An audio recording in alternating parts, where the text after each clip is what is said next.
Hello friends, GK गुरुजी अड्डा के YouTube platform पे मैं शैलेश आप सभी का हार्दिक स्वागत करता हूं। प्यारे साथियों, जैसे कि आप सभी को पता होगा आपका सीटेट का फॉर्म फिलअप हो रहा है। आप लोग सीटेट का फॉर्म फिल कर दीजिए और अपनी तैयारी शुरू कर दीजिए। लगातार आपको क्लासेस दी जा रही हैं।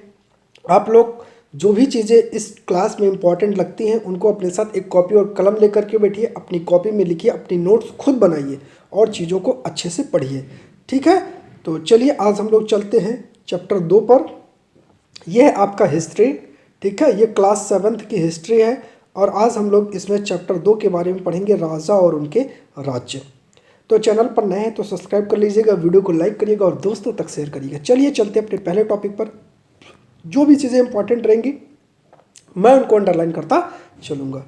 तो 2 है चैप्टर 2, राजा और उनके राज्य। चलिए, 7वीं शताब्दी के बाद कई राजवंशों का उदय हुआ।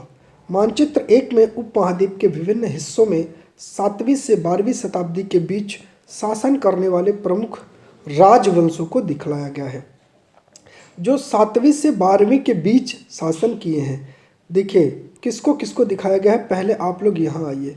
ठीक है, चलिए, तो अब ये मैप है। मैप आप लोग अपना देख लीजिएगा इसको अच्छे से, ठीक है ना, क्योंकि जितना बढ़िया से आप अपना मैप देखेंगे उतना ही बढ़िया आपके लिए ये रहेगा।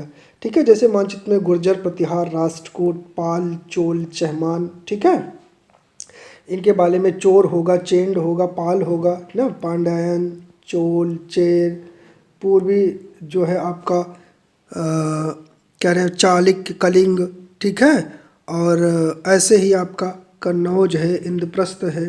ठीक है, इन चीज़ों को आप लोग देखिएगा। चलिए अब चलते हैं आगे और देखते हैं क्या चीज़ें हैं। नए राजवंशों का उदय। 7वीं सदी आते आते उपमहाद्वीप के विभिन्न भागों में बड़े भूस्वामी और योद्धा सरदार अस्तित्व में आ चुके थे। राजा लोग प्रायः उन्हें अपने मातहत या सामंत के रूप में मान्यता देते थे। किस रूप में? सामंत के रूप में या मातहत के रूप में मान्यता देते थे। उनसे उम्मीद की जाती कि वह राजा या स्वामी के लिए उपहार लाए, उनके दरबार में हाजिरी लगाए और उन्हें सैन्य सहायता प्रदान करें। अधिक सत्ता और संपदा हासिल करने पर सामंत अपने आप को महासामंत, महामंडलेश्वर, पूरे मंडल का महान स्वामी घोषित कर देते थे। कभी कभी वे अपने स्वामी के आधिपत्य से स्वतंत्र हो जाने का दावा भी करते थे। इस तरह का एक उदाहरण दक्कन में राष्ट्रकूटों का था। बेसिक से समझिएगा, बहुत ध्यान से समझिएगा, चीज़ें बहुत इंपॉर्टेंट है जो आपको मदद करेंगी। ठीक है, चलिए अब बात करते हैं। शुरुआत में कर्नाटक के चालुक्य राजाओं के अधीनस्थ थे। ये किसके अधीन थे? तो ये जो थे कर्नाटक के चालुक्य राजाओं के अधीनस्थ थे राष्ट्रकूट आपके। 8वीं सदी के मध्य में एक राष्ट्रकूट प्रधान दंती दुर्ग ने अपने चालुक्य स्वामी की अधीनता से इनकार कर दिया। क्या नाम था उसका? दंती दुर्ग नाम था। उसने अपने चालुक्य राजा से कहा कि अब मैं आपकी अधीनता स्वीकार नहीं कर सकता।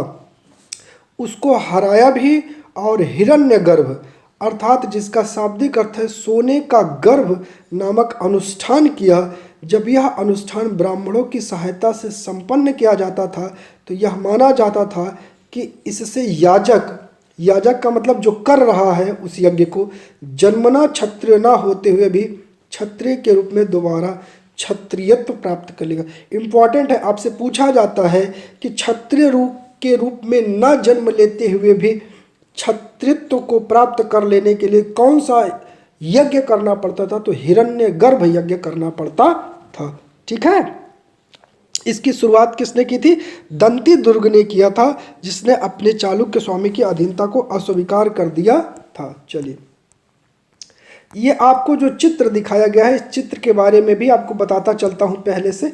देखिए, ये आपका जो चित्र है ये है एलोरा की गुफा 15 का भित्ति चित्र है, जिसमें विष्णु के नरसिंह अर्थात पुरुष और सिंह के रूप में दिखलाया गया है।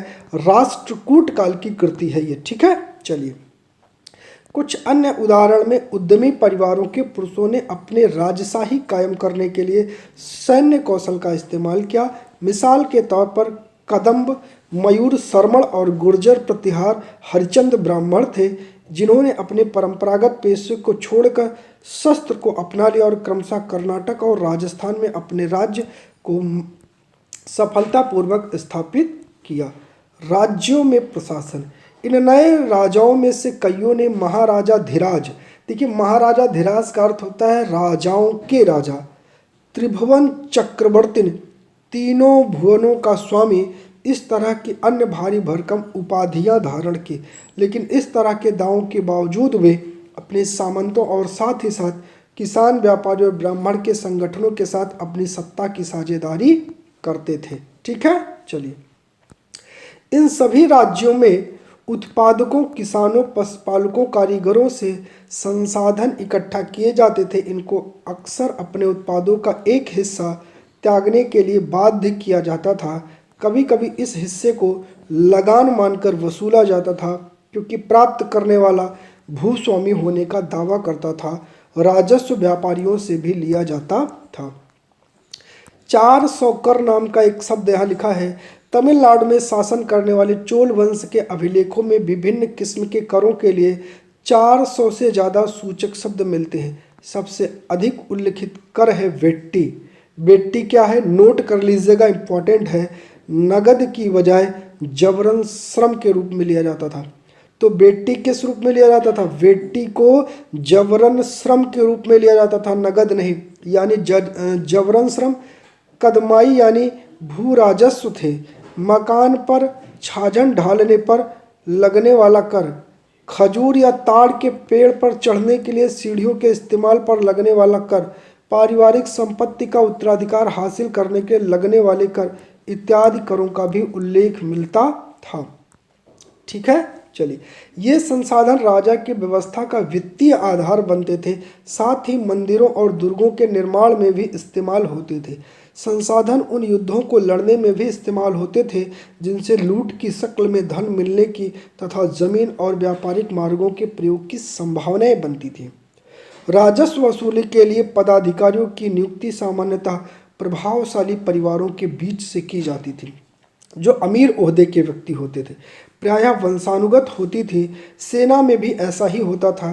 कई बार राजा के निकट सगे संबंधी इन पदों पर या ओहदों पर होते थे। प्रशस्तियाँ और भूमि अनुदान। प्रशस्तियों में ऐसे ब्यौरे होते हैं जो शब्दतः सत्य नहीं हो सकते। क्या नहीं हो सकते? सत्य। लेकिन ये प्रशस्तियाँ हमें बताती हैं कि शासक खुद को कैसा दर्शाना चाहते थे। प्रशस्तियों का अर्थ होता है अपनी प्रशंसा में लिखवाए गए शब्द। ठीक है। मिसाल के लिए सूरवीर विजय योद्धा के रूप में विद्वान ब्राह्मणों द्वारा रची गई थी, जो अक्सर प्रशासन में मदद किया करते थे। चलिए, नागभट्ट की एक उपलब्धि यहाँ है। कई शासकों ने प्रशस्तियों में अपनी उपलब्धि का बखान किया है।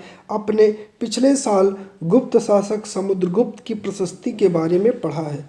संस्कृत में लिखी गई ग्वालियर मध्य प्रदेश में पाई गई एक प्रशस्ति में प्रतिहार नरेश नागभट्ट के कामों का इस प्रकार वर्णन किया गया है। आंध्र, सैंधव, विदर्भ महाराष्ट्र का हिस्सा है, कलिंग उड़ीसा का हिस्सा है के राजा उनके आगे धराशायी हो गए जब वे राजकुमार थे। उन्हें कन्नौज के शासक चक्रयुद्ध को विजित किया। उन्होंने बंगाल का हिस्सा है, अनरत गुजरात का हिस्सा है, मालवा मध्य प्रदेश का है, किरात वनवासी, तुरुस्क तुर्क, वत्स मत्स्य दोनों उत्तर भारत के राज्य और राजाओं को क्या किया था? पराजित किया था। ठीक है, चलिए। राजा लोग प्रायः ब्राह्मणों को भूमि दान अनुदान के रूप में पुरस्कृत करते थे। ये ताम्र पत्रों पर अभिलिखित होते थे जो भूमि पाने वालों को दिया जाता था। तो ब्राह्मणों को ताम्र पत्र पर भूमि लिख करके दी जाती थी कि इतनी भूमि हम आपको दान दे रहे हैं। ठीक है, चलिए आगे चलते हैं। आगे क्या कह रहा है उस पर देखते हैं। भूमि के साथ क्या दिया जाता था? यह चोलों द्वारा दिए गए एक भूमि अनुदान के तमिल भाग का एक अंश है। तो आप लोग इसको पढ़ लीजिएगा, ये कोई बहुत ज़्यादा इम्पोर्टेंट नहीं है। ठीक है, तो इसको पढ़ लीजिएगा। आगे चलते हैं। 12वीं शताब्दी में एक बृहद संस्कृत काव्य की रचना की गई जिसमें कश्मीर पर शासन करने वाले राजाओं का इतिहास दर्ज है। बृहद संस्कृत काव्य की रचना हुई है और ये किसमें है? कश्मीर पर शासन करने वाले राजाओं का इतिहास है।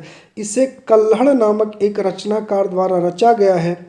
कल्हड़ ने अपना वृत्तांत लिखने के लिए शिलालेखों, दस्तावेजों, प्रत्यक्षदर्शियों के वर्णन और पहले के इतिहास समेत अनेक तरह के स्रोतों का इस्तेमाल किया। प्रशस्तियों के लेख से भिन्न वह अक्सर शासकों और उनकी नीतियों के बारे में आलोचनात्मक रुख दिखलाता है, इसलिए 12वीं सदी के लिए ये असाधारण ग्रंथ था। ठीक है। धन के लिए युद्ध। आपने यह गौर किया होगा कि प्रत्येक शासक राजवंश का आधार कई क्षेत्र विशेष था। वे दूसरे क्षेत्रों पर भी नियंत्रण करने का प्रयास करते थे। एक विशेष रूप में वांछनीय क्षेत्र था गंगा घाटी में कन्नौज नगर। गुर्जर प्रतिहार राष्ट्रकूट पाल वंश के शासक सदियों तक कन्नौज के ऊपर नियंत्रण को लेकर आपस में लड़ते रहे। किसके ऊपर? इस कन्नौज पर नियंत्रण के लिए गुर्जर प्रतिहार, राष्ट्रकूट और पाल तीनों लड़ते रहे। चूंकि इस लंबी चली लड़ाई में 3 पक्ष थे, इसलिए इतिहासकारों ने इसकी चर्चा त्रिपक्षीय संघर्ष के रूप में किया है। अब देखिए, आपसे क्वेश्चन कैसे पूछता है, भैया त्रिपक्षीय संघर्ष किसको लेकर चला था? कन्नौज को लेकर के चला था। किसके किसके बीच हुआ था? तो गुजरात, राष्ट्रकूट और पाल। याद करिएगा, त्रिपक्षीय संघर्ष जीआरपी के बीच हुआ था, गुजरात, राष्ट्रकूट और पाल। ठीक है। और ये किसको लेकर के हुआ था? कन्नौज को लेकर के हुआ था। शासकों ने बड़े मंदिरों का निर्माण करवा कर भी अपनी सत्ता और संसाधनों का प्रदर्शन करने का प्रयास किया। इसलिए जब वे दूसरों के राज्यों पर आक्रमण करते थे तो मंदिरों को भी अपना निशाना बनाते थे, जो कभी कभी बहुत ज़्यादा संपन्न हुआ करते थे। अफगानिस्तान के गजनी का महमूद ऐसा ही शासक था। उसने धार्मिक पूर्वाग्रह से प्रेरित होकर उपमहाद्वीप पर 17 बार आक्रमण किया। याद कर लीजिएगा, लिख लीजिएगा, महमूद गजनवी अफगानिस्तान का था। उसने धार्मिक 17 बार आक्रमण किया और 1000 से 1025 तक। उसका निशाना संपन्न मंदिर, जिसमें गुजरात का सोमनाथ मंदिर भी शामिल था। महमूद जो धन उठा ले गया, उसका बहुत बड़ा हिस्सा गजनी में एक वैभवशाली राजधानी के निर्माण में खर्च हुआ था। युद्ध करने वाले दूसरे राजाओं में चाहमान भी थे, जो बाद में चौहान के रूप में जाने गए। वे दिल्ली और अजमेर के आसपास के क्षेत्रों पर शासन करते थे। उन्होंने पश्चिम और पूर्व की ओर अपने नियंत्रण क्षेत्र का विस्तार करना चाहा, जहां उन्हें गुजरात के चालुक्यों और पश्चिम उत्तर के गढ़वालों से टक्कर लेनी पड़ी। चहमान शासक पृथ्वीराज तृतीय 1168 से 1192, जिसमें सुल्तान मोहम्मद गोरी नामक अफगान शासक को 1191 में हराया और 1192 में हार गया। तो 1191 में इसको कहते हैं तराइन का प्रथम युद्ध और इसको कहते हैं तराइन का द्वितीय युद्ध। तो तराइन का प्रथम युद्ध 1191 में किसके बीच हुआ था? पृथ्वीराज तृतीय और मोहम्मद गोरी के बीच में हुआ था। पृथ्वीराज तृतीय या चाहमान वंश का शासक था, याद रखिएगा। ठीक है। चलिए, चोल राज्य नज़दीक से एक नज़र। उरैयूर से तंजावुर तक चोल वंश सत्ता में कैसे आया? कावेरी डेल्टा में मुट्टियार नाम से प्रसिद्ध एक छोटा मुखिया परिवार की सत्ता थी। वे कांचीपुरम के पल्लव राजा के मातहत थे, मतलब सामंत थे। उरैयार के चोल वंशीय प्राचीन मुखिया परिवार के विजयालय ने 9वीं सदी के मध्य में मुटियारियों को हराकर इस डेल्टा पर कब्जा जमाया। उसने वहां तंजावुर शहर और निशुंभ सूदनी देवी का मंदिर बनवाया था। ठीक है। चलिए आगे चलते हैं। ये आपको मैप में दिखाया गया है। इन सारे क्षेत्रों को आप लोग अच्छे से अपने दिमाग में सेव कर लीजिएगा, कौन कौन से क्षेत्र यहाँ है। ठीक है। चोल राज्य और उनके पड़ोसी राज्य का चित्र है, मतलब इस मानचित्र में चोल और उनके पड़ोसी राज्यों को दर्शाया गया है। तो अगर आपको देखना हो तो ठीक है, देख लीजिए। मैं आपको दिखा देता हूँ कौन कौन से राज्य हैं। ठीक है। तो देखिए, आपका चोल कहाँ है? ये है चोल है। ठीक है। गंगई कोंड चोलपुरम है, तंजावुर है, उरैयूर है, मदुराई है, पांड्यन है। ठीक है। ये आपके जो है क्या है? पड़ोसी राज्य हैं। चलिए, विजयालय के उत्तराधिकारियों ने पड़ोसी इलाकों को जीता और इसका राज्य अपने क्षेत्रफल तथा शक्ति दोनों रूप में बढ़ता गया। दक्षिण और उत्तर के पांड्यन और पल्लव इसके इलाके इस राज्य का हिस्सा बना लिए। राजराज प्रथम जो सबसे शक्तिशाली चोल शासक माना जाता 985 में राजा बना।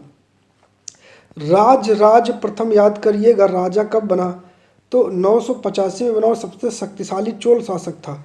उसी ने इनमें से ज़्यादा क्षेत्रों पर नियंत्रण का विस्तार किया। उसने साम्राज्य के प्रशासन का पुनर्गठन किया।